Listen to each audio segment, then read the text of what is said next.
Kamusta, katinta? Ang pag-uusapan natin ngayon is about color separation. Paano nga ba natin paghiwa-hiwalayin ang mga kulay gamit ang SignMaster software? Kaya wag na nating patagalin, tumutok lang ng may matutunan. Ito po si Sir Dads, isang artist at isang entrepreneur. Kung ikaw naman ay bago sa channel ko at gustong pasukin ang digital printing business, pues para sa'yo to, tumutok lang. At kung ikaw ay nag-enjoy, huwag kalimutang mag-like, comment, share at subscribe. Kaya wag na nating patagalin, let's go!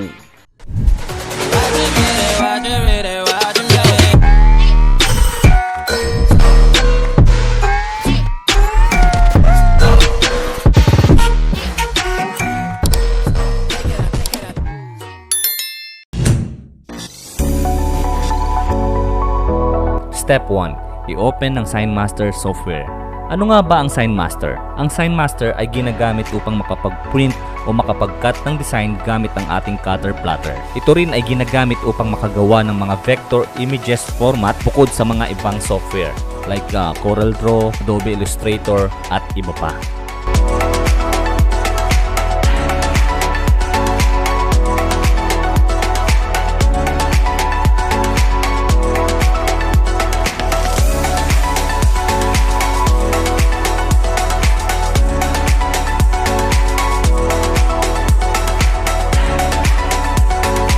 Sumunod, kapag naka-open na, gumawa ng new documents at simulan ang pag-drag and drop mula sa inyong design papuntang SignMaster. Ako ay may nagawa ng sariling design kaya magpuproceed na tayo para i-drag and drop ang design na nagawa ko. FYI, ang design ay dapat nakasave bilang EPS o PNG format bago ito i-load sa SignMaster.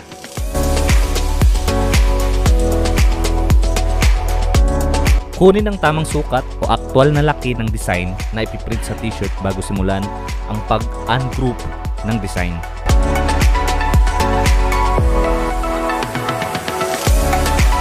Kapag nakuha na ang tamang laki o sukat, pindutin ang ungroup na buton sa taas upang magkalas-kalas o hindi naka-merge ang kulay ng iyong design. And then, i-highlights ang buong image at simulan na ang color separation. Right-click sa mouse, hanapin ang Object and Display tool, select by, colors, at simulan na natin ihiwalay ang color red sa iba and press OK. Dahil dalawa ang kulay pula na nakuha natin, huwag kalimutang i-lock o i-group muli upang hindi maghiwalay o ma-disalign ang unang kulay na naihiwalay natin.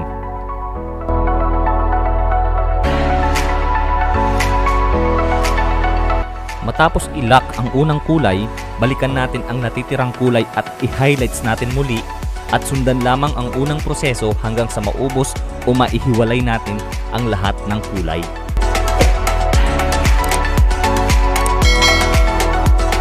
Kung mapapansin nyo, sa portion na to, hinihiwalay natin ang kulay white kaso hindi siya visible dahil white din ang background natin. Kaya ang maaari nating gawin ay palitan ng kulay upang maging visible ito. Dahil hindi naman tayo magbe-base sa kulay sa computer kundi magbe-base pa rin tayo sa vinyl o vinyl o sticker na gagamitin natin.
Kung na-separate na natin ang kulay, pwede na natin ikat ito isa-isa at gamitin ang tamang kulay ng vinyl o stickers at pagpatong-patungin na lamang. Subukan nating i-reassemble muli ito. At kung mapapansin nyo, hindi ako gumamit ng itim na kulay dahil ang gagamitin kong t-shirt ay kulay black din. Kaya ang gagawin natin, susubukan nating lagyan ng black na background at isipin natin yun na ang t-shirt upang makita natin kung ano ang kalalabasan ng ginawa nating design.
So hanggang dito na lamang, hanggang sa mga susunod na video natin.